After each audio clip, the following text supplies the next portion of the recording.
and your health. Enjoy live interviews and solo sessions with experts in business and health, featuring your host, Dr. Alex Rosa. Let's get into today's episode.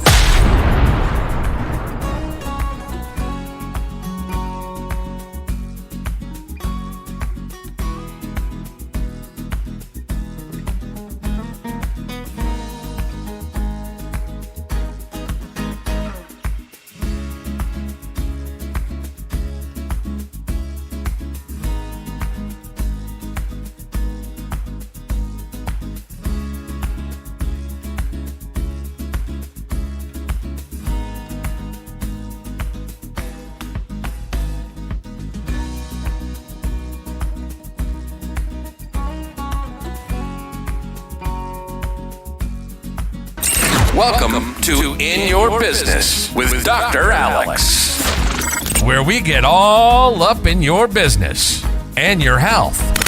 Enjoy live interviews and solo sessions with experts in business and health, featuring your host, Dr. Alex Rosa.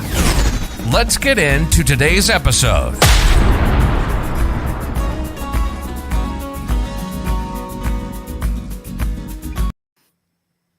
Hey, welcome to In Your Business with Dr. Alex. So today we're going to be talking about finances and overwhelm and really how to simplify your life with the Simplicity Lifestyle Plan. And I have an amazing guest today, Miss Sam Bradford. She's coming to us all the way from across the pond, and we can't wait to ask her any questions. So this is always interactive. So if you're joining us live, leave us a hashtag live and leave your comments below. Let us know where in this whole wide world that you are joining us from, because that's what's amazing about video. People from all over the world can join together. And so she is across the pond, but she's going to be talking about things that can apply to all of us, that we all can start utilizing for our finances to help reduce overwhelm, how to simplify, how to live that life the best way that we can.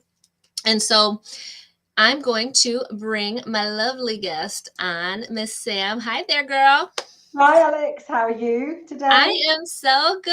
I am so good. I'm so glad to have you here today. So where exactly are you joining us from? I am joining you all the way from the United Kingdom, UK, but I am about 40 miles north of London. So specifically, I'm in a place called Milton Keynes, which not a lot of people have heard of unless you've been over here, but it's about 40 miles from London. It takes us 30 minutes on the train to get into the centre of London. So it's nice and close by.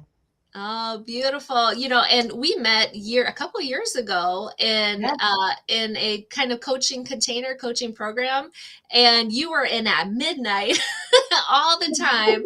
Like midnight, you were on this call, and like it's all like afternoon for the rest of us over here in the States. But you know, I loved getting to know you through the program, and I've been following you on LinkedIn and seeing all the amazing things that you've been doing. You opened your office and you got employees now. I mean, everything's just like skyrocketed for you. So tell us a little bit about your business right now that you have. So I run a financial planning company here in Milton Keynes in the UK. We have clients all over the UK. So with our regulation, we can only deal with clients that are UK citizens. But what I've been loving doing with my business is to really explore the mindset work within what money brings you, you know, and how we need to actually delve into what's going on in ourselves and how we've been conditioned over our lifetime to deal with money, because we don't talk about money. It seems to be a taboo subject that we don't like talking about that often. Well, we certainly don't over here anyway. And what I really wanted to do with my practice was to be able to offer a safe space for people to come in with no judgment, to help them understand what they're doing with their money and how they can make improvements, and then start to invest if they're in a position to invest or save for their longer term, but do it in a way where they felt that they were confident and comfortable in doing it. Zero jargon. That was my mission. Hence why I called my company Simplicity, because I wanted to keep it nice and simple for everybody to understand. And I have to give a plug here now to my really great friend. I'll have to tag him later on in this live, but Bruce, the guy in the blue shirt, and he is actually from the UK, but he lives here now in the States, and he has his little hashtag is simpler, faster, better. So he's very about simplicity. Yeah, I have to connect the two of you now that I'm thinking about it. Oh, that would be And great. that goes along too with what I practice and what I preach is like keep it simple, keep it easy, something that you can adapt to your lifestyle that you can do for the long term. And I think my philosophy applies to health and your philosophy applies to finances. And I saw recently that you posted about your simplicity lifestyle plan. And so that's what I wanted to talk about today. And I'll try to go back in this feed and link your post that you had specifically about this so that people can see what we're talking about. But what is Yeah. the Simplicity Lifestyle Plan? What exactly is it? Well, we decided to do something a little bit different about a year ago because we had clients coming to us who weren't in a position to invest any money at this point in their lives, but they really wanted to understand what they already had. And they wanted to understand more about how they can actually develop their future or understand when they could start Mm-hmm. thinking about retirement with what they've built up already. So we realized that there was this plan that we needed to devise where we could actually allow them to come in and have a really thorough review of everything, but also asking questions about what they wanted from their future. So really linking the lifestyle that they were always aspiring to with the money they had. So that's one thing that really puzzled me with my past. So I've been in the industry for 30 years this year. No, gosh, 31 years this year. Oh, So a long, long time. You could yeah. probably tell I'm getting older. And what I realized is that when you work out of one of the large financial institutions like I used to do 3 years ago, that they don't always connect the emotional side of money and the lifestyle money can get you with the Mm-hmm. money you already have. It's always about chasing the next pound or dollar or whatever it is, wherever you are in the world, and not about how you can use the money to actually create the lifestyle you want. There seems to be no connection. So the lifestyle plan that we've devised is really helping you emotionally connect with your future. And we do that just through asking questions and drawing out a life plan, but then also using some of our softwares that we subscribe to help visually set out a life plan for the client so they Mm-hmm. can see what's going on with the money they have and what it's going to lead to so they can feel really sort of motivated and inspired for their future. Oh, now does this apply to somebody who's younger, somebody who's older, everybody? Across the board, it all depends on what you're wanting really from your life. So some people come to us and want to know about whether they can actually start putting money down for a house deposit, for example, so that we can start to do a lifestyle plan all around that. Or we can do a lifestyle plan for people who are nearing the end of their career and they want to know, well, can I retire next year? Or does it have to be 5 years' time? And again, connecting with what income they are looking for in retirement. And everything is driven from what they want. And the problem I found, or I still find, is we Mm-hmm. don't always see ourselves in the future. We live for the now. Mm, We're very much driven in habit to have instant gratification in everything we do. We've got Amazon that we can do same day delivery, next day delivery. We don't want to wait for anything. So we don't see ourselves in the future as someone ourselves. We see them as a stranger. right. And there's been a lot of research around that anyway. So it's actually being able to help people to feel more excitable about what their future is going to be. So I will ask typically questions around, what do you want to do when you're old, when you are retired? Let's say it's somebody who's looking to retire and it's like, where do you want to live? What will that look like? What will your average day look like? How will you spend your morning? How will you spend your afternoon? Where would you start to take up hobbies or, where are you going to meet people and get them to think about what they really want to be doing. Occasionally, we have people that don't know what they want to do. And then you have to go back and say, okay, well, what did you always love doing when you were growing up? What was the sort of thing that really drove your passion in life? What got you out of bed in the morning? And suddenly work got in the way and meant you couldn't do it. And that's when you start connecting. Oh, I really love to do pottery, or I really love to do I go down the artist route because I love creation and creating things.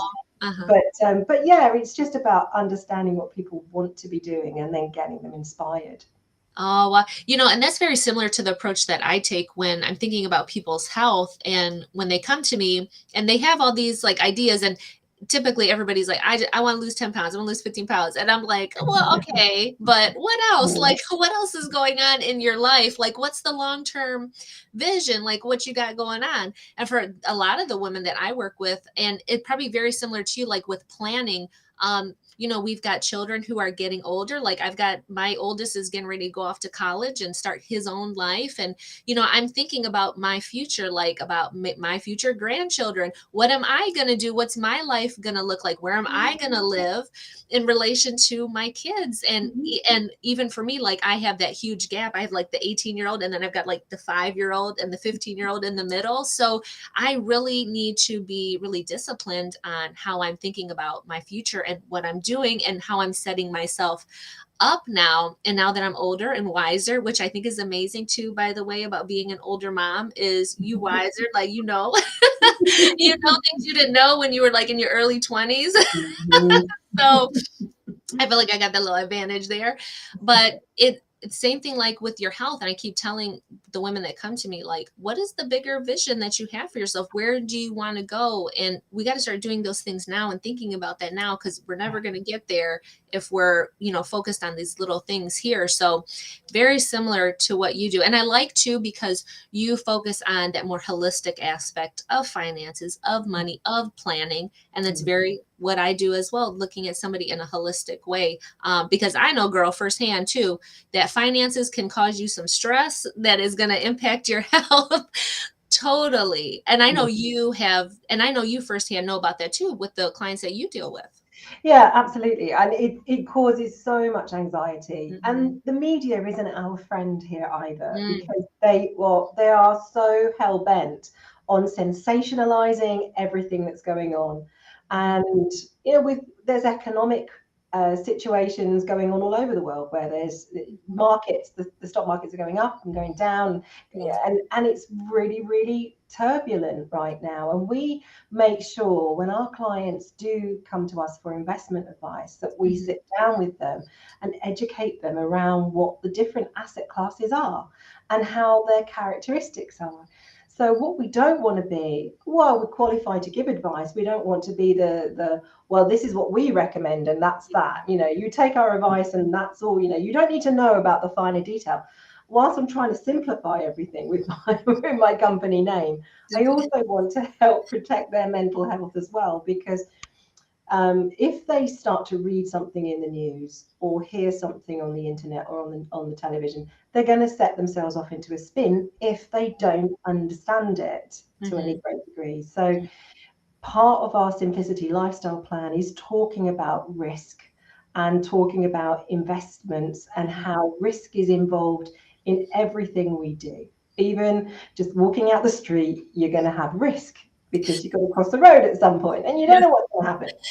But we don't want to put the fear of God in anybody here. But even if you keep your money in what people would say a safe asset like cash, for example, there's still risk that money is not going to grow in line with inflation. And here we are in a perfect storm. Inflation here in the UK is up to double digits at the moment. And we cannot get anything more than about 3.5% to 4% in our interest-bearing accounts. So if you keep all your cash there because you perceive it to be safe, in a few years' time, that money is not going to buy you as much as it would do today. And it's helping people to understand those concepts in a way that's really easy and bringing it into their everyday life. And then they can start to see that actually, if they've got a 5-year, 10-year, 15-year horizon time-wise, then taking a little bit of calculated risk or risk in terms of investments actually is the most sensible option. And again, it's then explaining we're always there if there's any issues with how they're feeling. So from a real level of emotional support that we give, and most recently, certainly in the last 12 months, okay, my business has only been open for 3 years, but in the last 12 months, I've had more conversations with clients about the market conditions than I've had in those 3 years because of what's been going on with the economy. But every single time we've reassured our clients, and that's all it's about, is the reassurance and bringing it back to, and you're going to like this, the lifestyle, because that's what it's all about. So we then say, okay, so yes, your money's gone down. Okay, we're not going to say, oh my God, it's terrible. We're going to say, that's just a factor of investing over the period you are investing. We can never guarantee 1 year to the next, it's going to always go up. What we're going to tell you is that on average, it's going to go up over this time frame. And of course, we've already worked on the timeline and said that they're not going to need this money for, let's say, 10 years' time. Therefore, everything's on track. And it's always bringing them back to what did we say at the beginning and what is this investment for? It's for your future, retiring to the seaside and having an amazing life that you've described. And it's bringing all those wonderful, happy emotions back into them again so that they're cancelling out the negativity that the media has bestowed on them, because that's what, unfortunately, that happens here. I'm sure it happens in where you are as well. Yes. I don't think it's any different anywhere. But yeah, we had that huge bank collapse, that Silicon Valley bank collapse not too long ago. And I'm getting all these emails from like my Vanguard and all these other places messaging me about it. I'm like, I'm not worried. Like, I'm okay. But it affected us too. So Yeah, the Silicon Valley Bank collapsing affected us, as we did have people in cash investments with them, not our clients, but here in the UK, you can invest in them, put deposits in them. And then not too long after that, we had Credit Suisse, and suddenly we have another similar situation of a major financial institution that suddenly is on rocky ground, and they had to then be bought out by another Swiss bank. So it happens, and suddenly the question mark we had back in 2008 when we had the credit crisis is back around us again, of how safe is my money? How safe are you as an organization? And the email I sent out earlier this afternoon to one of my clients was very much saying to them, we have a document that talks about how we protect our clients' assets. So it's a reassurance that we have to bring, and quite right, because this is a trust industry that I'm in. You know, we have it. There is an enormous amount of trust that we have given to us by our clients, and we don't take that lightly, because it's people's hard-earned money. So we want to make sure that it's being looked after in the right way. Yeah. And I know you personally. And I mean, when I think about like trust, I see your face. I can totally see your face, because I know what type of person you are. And yeah, I can't think of a better person to be able to go to with questions or with concerns, or to feel safe investing my money, my time with, would be you. You'd be at the top of the list. So I did just want to say that. So thank you. You're so welcome. So I was looking at your post, and the first step that you had kind of outlined was, and I think this might be something good, that first step, right, that everybody can look at, is your current circumstances and where you are, what you got going on, being real, because this is something that I do with my clients too. It's like, what was really going on? Like, we got to get to what is really the situation and where can we improve. Can you talk about that a little bit, and about the things that you specifically maybe focus on with your clients to get them started? Oh, absolutely. And I always say this to clients who go, I don't like looking at money. If I had a penny for every time somebody said to me, I'm no good with numbers, I really don't like numbers. And I go, okay, but it's like stepping on the scales when you know you've got to lose a few pounds, and you don't want to see it, do you? Tell them, Sam, tell them. But you have to see it, because if you don't see it, you don't know how you're going to be able to improve it. And the other way around works as well. This is the bit I love, is when people think they don't have enough money for their retirement, and then after we've looked at their current circumstances, we confirm to them that they do have enough money for retirement. That bit is like magic when I can show them that, and you can visibly see their shoulders drop and they relax and they go, oh wow. So then it becomes an exercise of, well, great, you can retire, but let's make it a fantastic retirement and let's see how we can improve it. And then that becomes a really lovely exercise and engagement then. But current circumstances for the first point of the lifestyle plan is literally going to all of your service providers and getting a list of everything you have. And that's really, really important. So it would be looking at your bank accounts, looking at your savings and investments, looking at your pensions that you have, looking at your protection policies that you have. Many of us go through house buying, protect our mortgages, and then we might move on to another house with another mortgage and forget about the other protection policy. So we might end up having a number of protection policies that are all not aligned with each other, that they are different sum assured values, different time periods, and they might not be as effective as they could be by moving it all into the one policy with one single premium. Similarly with pensions, people move from company to company to company these days. They don't usually have a job for life like we used to have, where you start off and then you retire at 65 and then you get a nice fat pension every month. Now we find people are coming to us typically with up to half a dozen pension policies over their career, and they've all got bits in all different funds, different companies, and they're not aligned together. So here what we do is an exercise where we write out and then we review everything, and then we give them options of how they can consolidate them into one more simplified plan, if that's the way forward for them. I had a conversation only this week with a client who had 5 or 6 bank accounts. Some of them had very little in it. And again, it was overwhelming her because every time she looked on, she'd see lots and lots of different bank account lines, when actually she only needed one operating account and one savings account, so we could consolidate everything and simplify it. So it's understanding current circumstances so that we can really, really get to the bottom of why someone's got what they've got. You know, what was behind you having 6 pension funds? Oh, well, I've moved company 6 times. What was behind you having several protection policies? Well, because I've had, multiple mortgages. And it's just getting everything out on the table so that I can see, or we can see together, what's there. And sometimes it's glaringly obvious just by shining a light on the current circumstances. And it's the same, isn't it? With anything, with health, you suddenly see what's going on and go, oh, I need to stop doing that, or I need to, what you recommend to somebody. Yeah, that perfectly makes me think of a client that I just had not too long ago who she first started my program, and one of the first things is to stop snacking, is what I tell people. And she had already told me, oh, I'm not a snacker. I'm not a snacker. I'm like, okay, all right, let's see.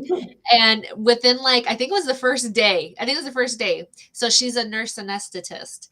And so she got off of work and was coming home, and she immediately messaged me and said, I didn't realize I was a snacker until just now. She said, because I got in my car and I reached over to want to eat something, and I didn't realize what a habit it was for myself. And I never would have labeled myself a snacker, but I'm a snacker.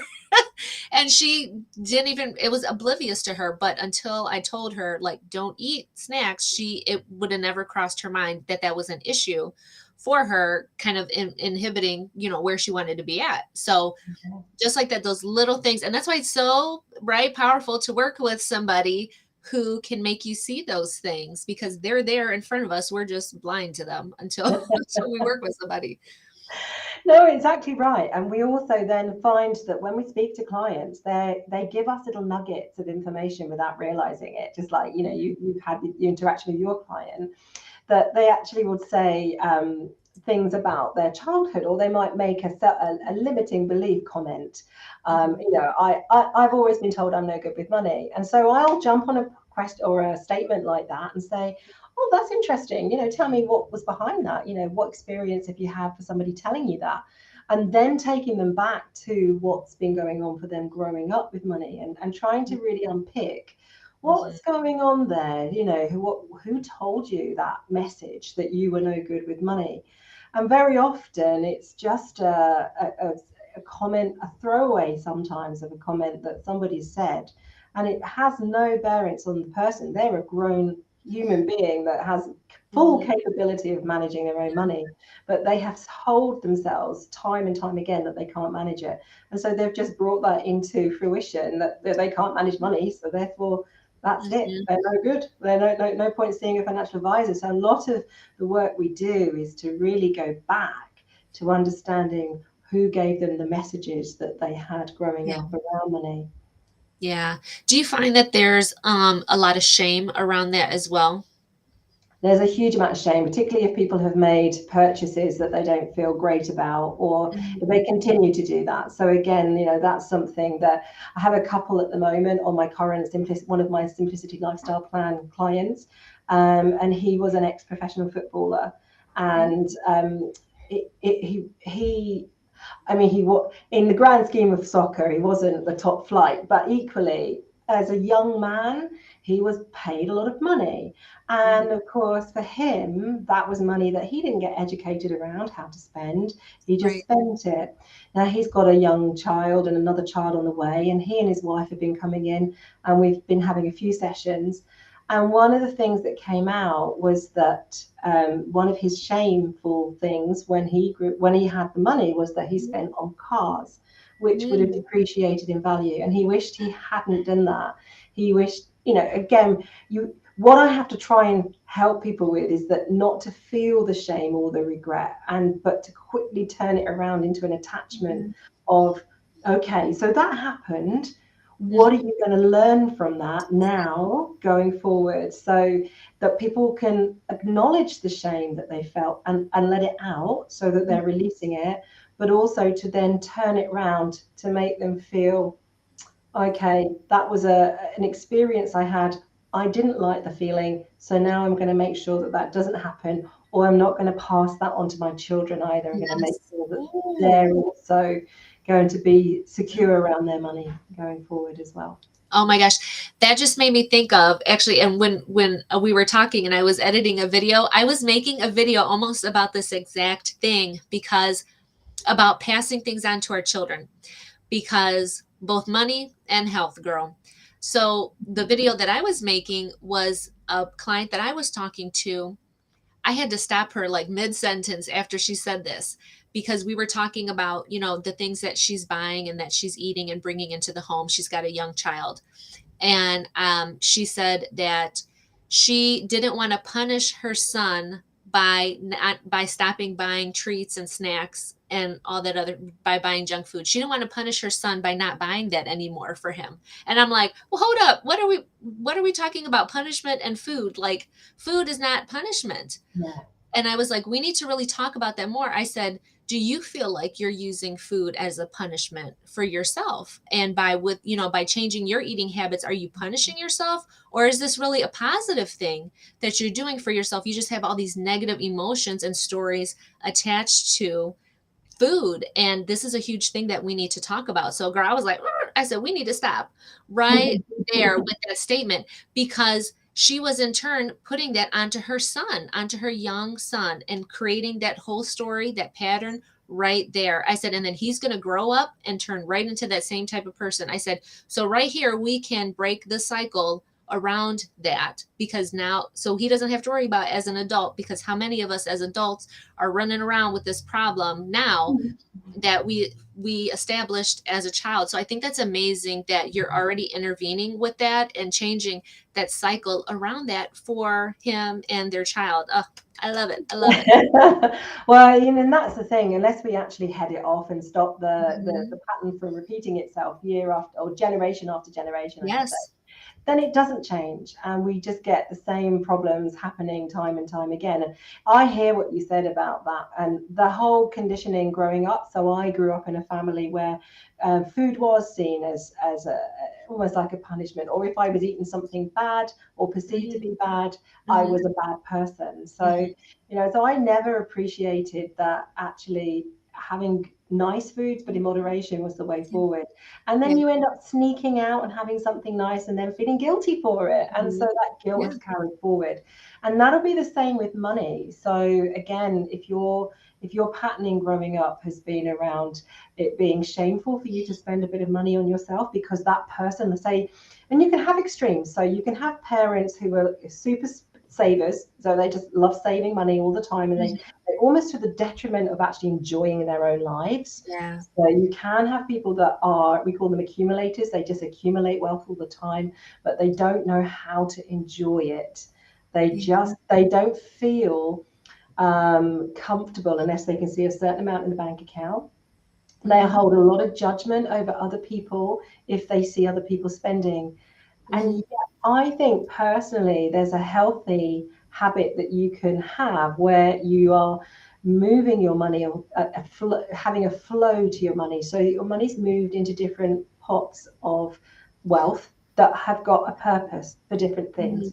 So as long as you're sorting your pot out for your long-term savings, as long as you've got your necessary expenses looked after, then if you have a bit of money left over, what's wrong with putting a percentage of your wealth or income into a pot that you enjoy at the end of the month?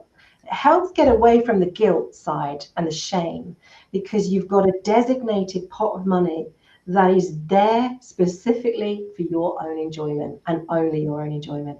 So when I started adopting that habit, I started taking myself off and having lovely massages every month, or I might have my hair done really nicely in a hair salon. And those are the sort of luxurious things that I knew I could put my money away for. It's there, it's specific for me and to enjoy for myself and what makes me feel good. And then you've not felt guilty about spending money. You've got to, you've consciously put that money aside for it. I love that. Being mindful, being aware of what you're doing. So key for so much. And of course, it goes to the expenses as well, which is another part of what we do, is actually understanding where your expenses are. So it all leads in beautifully to actually helping people have a more rich and fulfilled life with mindfulness built into it, which is exactly it. So that again, it could be making a decision now or waiting. So I put a post out this morning, I think it was this morning. I just suddenly had a thought about one of the ladies that I'm on my education program, my money education program, was telling me that she finds it really hard because late at night she will be there on her phone, and it's really, really easy to load up her basket on whatever app she's on and spend. It's probably no different to the habit that someone has around food or whatever that, health related habits. In this instance, it's a detriment to their money because it's a quick fix. It's a dopamine hit of them wanting that whatever item it is in the basket. So my suggestion is that rather than actually carrying on with that pattern, when you see yourself there in bed reading something and then suddenly go, oh, that looks great, I'm going to have that, load up the basket, and before you press purchase, you just wait and leave it for 48 hours so that you can actually start to observe whether you need it, whether you really truly want it, whether it was just a reaction to an emotion you were feeling at that time. And if you just give yourself that time to pause in between, it could just be 24 hours, it doesn't have to be 2 days, but I guarantee you that will make sure that there will be a plenty of purchases that won't go ahead then, and then you can save your money. Yes. Yeah. They're very similar to health and to food is the same thing. Those impulses, those desires that we have. And I'm like, it's just your brain and the chemicals. It's not physically necessary for you to survive in this moment. So you'll be okay and to wait. But the waiting is the hardest part, like having that self-discipline to not hit the button, to not put the food in your mouth. Like it does take a lot of awareness, like we were just talking about, awareness and mindfulness and discipline to like not do it. So in the end, you're the one responsible for it. So, Yeah, exactly. And unless you have these conversations with people, they're not aware of it. They probably wouldn't have even noticed that they were laying in bed night after night doing the same thing, having the same pattern, because it became a habit. Like your lady who was snacking in the car, and she said, I don't snack, because she didn't realize she was snacking. And the same thing with people that have this habitual tendency to log on to something or see something late at night, and your resistance is low, and it's very easy to spend money, especially when it's digital money like it is these days. You're not physically handing money over, are you? Yeah. So easy.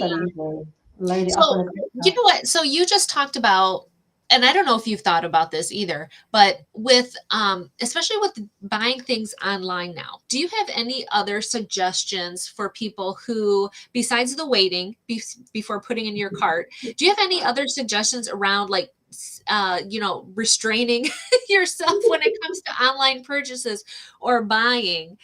Do you have any other suggestions around that? So I've mentioned about keeping the basket Yeah. unchecked out for a couple of days just to make sure. It's really hard because if you are somebody who doesn't like to go to the shops to physically touch and have that experience of shopping, you like to do everything online, then it is going to be a self-discipline thing. And it's more of, I guess it's a little bit of what is it you're buying it for, and having that sort of mindful moment, I suppose, at the point that you're starting to think about what you're buying, or you want to buy something. And so I'm a big believer that a lot of the things that we do is done from wanting to either make ourselves feel better because we've got an issue with our own self-worth, or you might want to think you're missing out on something. So the whole FOMO thing comes in. If I don't have this, then I'm going to miss out, and I'm going to become not liked by somebody. So there's a lot of I'm trying to think of the right phrase to explain it in, but our purchasing tendencies tend to be governed by how we feel about ourselves at the point of buying. So I would absolutely encourage somebody who is a spender by habit and can't get out of the loop to either take some guidance in some life therapy, life coaching of some sort, or buy a book around how, there's a lot of books out there around money, actually, and the emotions around money. And this is something we delve into with my Wealth Canvas program, I've mentioned, the education program, which is an online program I have, it is separate to my financial company, because I'm so passionate about wanting to give advice. I realized that there was more to this, that was more down the field of financial therapy as opposed to financial planning. So I sort of separated something out only about a year and a half ago, actually. So it's not been in existence that long, and it's evolving. So so that's there.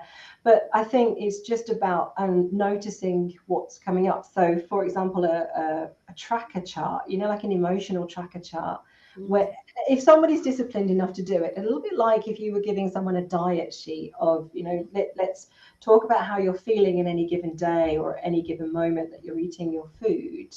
This would be when you're buying something, what are you feeling? What emotions coming up? And trying to then identify a recurring pattern. And the beauty of that is that if you identify what it is you're getting from that transaction, then you might be able to get it from something else that doesn't involve spending any money. So it's just a few suggestions. No, I love that. I love that explanation. I love that. And it is so much of everything that we do is so emotionally, internally driven. And a lot of the time we don't want to even acknowledge that it is, or acknowledge the feelings that we're feeling, because we do feel a lot of shame around it. Or we do feel like, well, I'm the only one who feels like this. And it's like, no, you're not. Everybody's going through that. And it doesn't matter how much money you have either. Yeah. This is something I've learned through my career, that I could be sitting in front of people that have millions of pounds and they still feel the same shame around money. They genuinely do. And that really surprises me. And how wealthy people feel isn't linked to the amount of money you have in your bank account either. That is really surprising me. Yeah. Ooh, girl. Yeah. So you touched on a little bit about your Wealth Canvas, and I think that's a beautiful name. That makes me think of something so expansive and wealth, and I love it. And being creative, but and like designing. These are all the little like things that are coming into my head when I'm thinking about it. So is your Wealth Canvas program, is it can it apply to anybody, or is it more focused on people in your area? At the moment, it's linked to people in our area, Okay. but it isn't something that I couldn't evolve to expand across to anybody around the world. Mm-hmm. It's just that the middle section. So you're quite right. The Wealth Canvas was very much about designing the life you want on a blank Okay. canvas. So absolutely. Okay. So it is all about designing your perfect life and understanding how the numbers can fit into that. Mm-hmm. So the first part of the program, the first month or 4 weeks, is the blank canvas. So really having a blank page to design the life that you've always dreamed of. Now that applies to anyone across the world. The second phase, the second month, is then called painting by numbers. So again, it's the creativity theme coming out, and the numbers start to come in. At the moment, it's quite specific to the UK, Okay. but you can easily adapt that to anything generically, any type of investment that you can have in any country, any jurisdiction. Mm-hmm. And then the final section is the full picture. So when you're putting the full picture together and really designing what it is and how you're now going to build your healthy money habits and life habits. It's not just about money either, actually. So in that section, we start to talk about the value of time and the value of experiences and how to declutter your life so that you've got more ability to have more coming into it. Mm-hmm. So very often we block off the ability to attract more money because we just have so much going on in it, in our minds, on our computers, even in our wallets, in our purses. If we've just stuffed it full of receipts, then we're sending a signal out there that you're not able to, you don't need any more money because you've got so much in your wallet already. So if you start to really take care of what's going on around you and declutter, you can actually attract a little more into your world as well. Oh, I love that. I love talking about attraction and thinking about it. And I love that. Oh, amazing. Yeah. So, where can people connect with you to learn more about you, about your programs, about your work? Where can we find out more? So at the moment, so I have a website that you can go to for the Wealth Canvas. So that is literally just www.thewealthcanvas.com. So it's a nice simple URL. And from my company, where the lifestyle plan is can be found, you're probably best to connect with me, I guess, on LinkedIn. I think that would be the first point, really. So just under my name, Samantha Bradford. And you'll see a lot of interesting posts that I put out on my LinkedIn page that helps to explain a bit more about my different programs that I do. So the lifestyle plan will be posted on that periodically to just explain what we offer.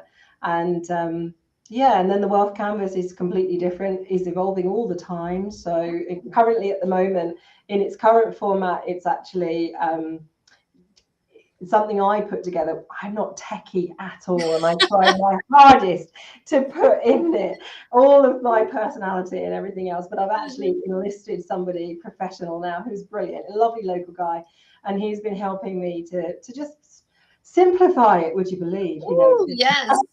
Make it look more visually attractive for people. So he's probably going to start working on that in the next couple of weeks. So if you go on it and you can't get on anything, don't panic, keep going back to it, because it's going to have a revamped version very soon. And on it, I actually have a small podcast, which I need to continue more of my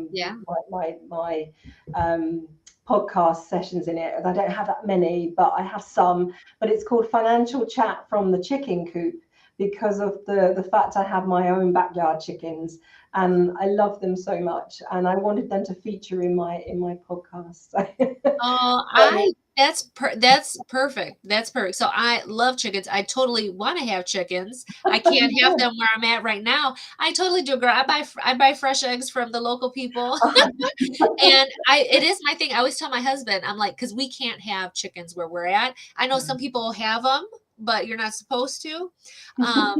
But that's like for me, for my big vision, I didn't tell you about this because we haven't talked in a while, but girl, like, since my oldest is getting ready to graduate and then my youngest will be following suit, I'm like, that might be the perfect time after she graduates for us to make that move that we want to make. We want to move more out to the country. I want to have land. I want to have me some chickens and have my little medicinal garden and do all my things and have like a retreat center. I want to have like a wellness center to have people come and visit and be able to see patients. And that's my big thing that I have. And for you, I think that's such a great, just something so unique about you because you're so special anyways. And just that chicken coop thing with your podcast. Oh, I love it. I love that idea. I think that's perfect. And people are going to vibe with that. Like I'm vibing with it right now. I love it. Well, they do, exactly. And this is something that was always dear to my heart. So when I started my business, although I've moved into my lovely office, the office is just across the road from my cottage. And my cottage is 400 years old. It's a really old cottage. And I know it's quite, if you think of a quintessential English cottage, that's what I live in. It's crazy. It's got no straight wall in it. It's got a thatched roof and it's got beams and it's all higgledy-piggledy, but it's beautiful. And in the garden, we've got the vegetable patch and the medicinal garden that you mentioned. So I love that you want that too, because it's exactly what I wanted to create for myself. And the chickens I have, they don't at the moment roam around because there's a current thing where they have to be locked away undercover because we have bird flu here at the moment. So we have to protect them until probably for another month or so, and then they can go out and wander around the garden again. And then I have my dogs, and that's, my life is always spent with the dogs, the camper van, the chickens in the garden, and tending to my vegetable patch. And that's what I love. And that's what life should be about. So when I used to have my office in the garden, which I still have, but I tend to spend my time here now. One of my clients would come in to see us in the office in the garden. I would show them everything. They'd see the chickens running around. They'd see the dogs and they'd see the vegetable patch. And I'd say, the point of me showing you what my lifestyle is like is so that it can bring inspiration for what kind of lifestyle you would want as well. Because unless you actually start to think about what you want for yourself, there's no amount of financial advice I can give you because you won't really want to stick to it. You won't see the point of sticking to it. So, a financial plan for you, Alex, because you know what you want to be doing, is going to be easier to follow. Oh, I love that. Yeah. And that same thing with me. And that's why I share it for some people. And this is what I love about my show. This is why I call it In Your Business, because I always get a little bit extra in my business or whoever's business, because we're real people. We're real women. We've got kids. We've got lives. We've got families.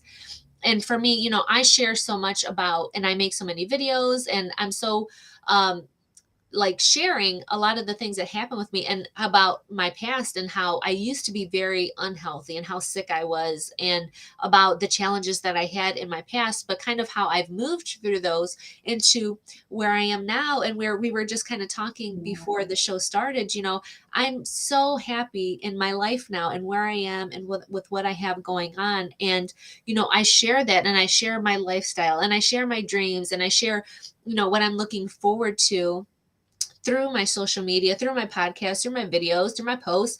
Like I share all of that because I want people to see that it is possible for them, that this can happen for you. I'm not, I am kind of special. I'm gonna lie, but, but it's not anything else. So are you. Like, it's not anything that somebody can't do. It is possible for you. You can break the cycle. You can defy the odds when it comes to your health, when it comes to your money. It is possible. And to show, be aspirational, to show people what is possible for you. And that's why I like to show my life and who I am as a mom. And I'm like, yes, I have 3 kids, but I still like to look nice. I still like to go out. I still like to live my life. I still like to go on dates with my husband. Like, I still like to do all the things, and it's possible. And you don't have to feel bad about it. You don't have to feel ashamed about it. And you can seamlessly fit it into your life, into your lifestyle. And that's the whole, I guess, theme of today's show is lifestyle and how important it is for us. Oh, completely important, because if anybody has ever had anything tragic happen in their lives, they realize how important living your best life is. and living it day by day and not waiting for the future. Again, a lot of people will say, oh, well, I'll only do that when. And then I'll say, well, what if when never comes? Exactly. So it's a balance with living your life now and spending money and saving for the future, but it can be done quite easily. And I'm always a big believer, actually, that your lifestyle isn't necessarily, it doesn't have to cost you money. That's what I'm getting at.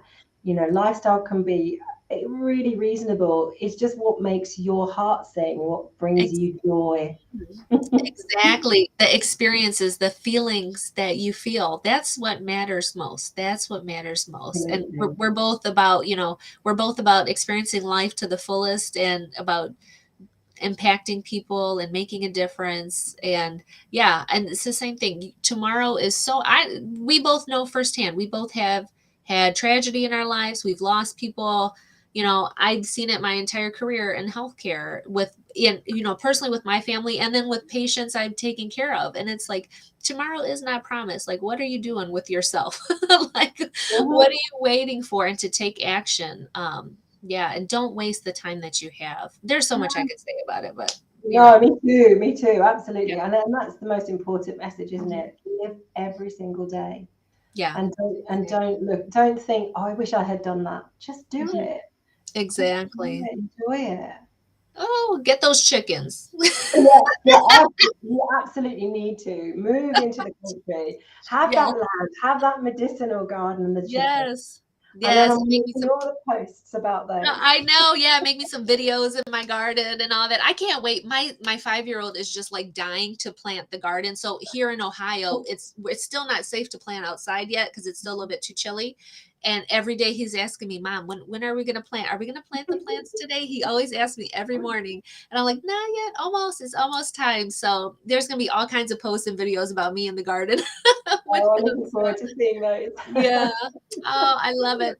Well, it's been so nice connecting with you, Sam, and for everything that you shared about your lifestyle plan and about simplicity and all the things. And like I said, I'll link that post in this video in the comment section so people can go back and check it out. I've already got your LinkedIn thing here in the video as well. So I look forward to staying in touch with you as always. And I thank you so, so much for being here. Thank you so much, Alex. Oh, you are so welcome. And for everybody watching, you can always come back and leave a comment. That's what's great about video. It's going to be here forever. So whenever you happen to be watching this, go ahead and leave any questions or comments, anything that you have. Reach out to Sam if you have any questions about finances and lifestyle, her wealth canvas. Honey, get that wealth canvas for yourself. Oh my goodness, please. And if you have any questions about your health and about creating a healthy, sustainable lifestyle for you and just elevating your health in general, honey, then reach out to me directly. I'm on all the places, so you know how to find me. All right, guys, that's all we have today for this episode of In Your Business with Dr. Alex. And like I always say, for a balanced life, just add spice. We'll see you in the next episode.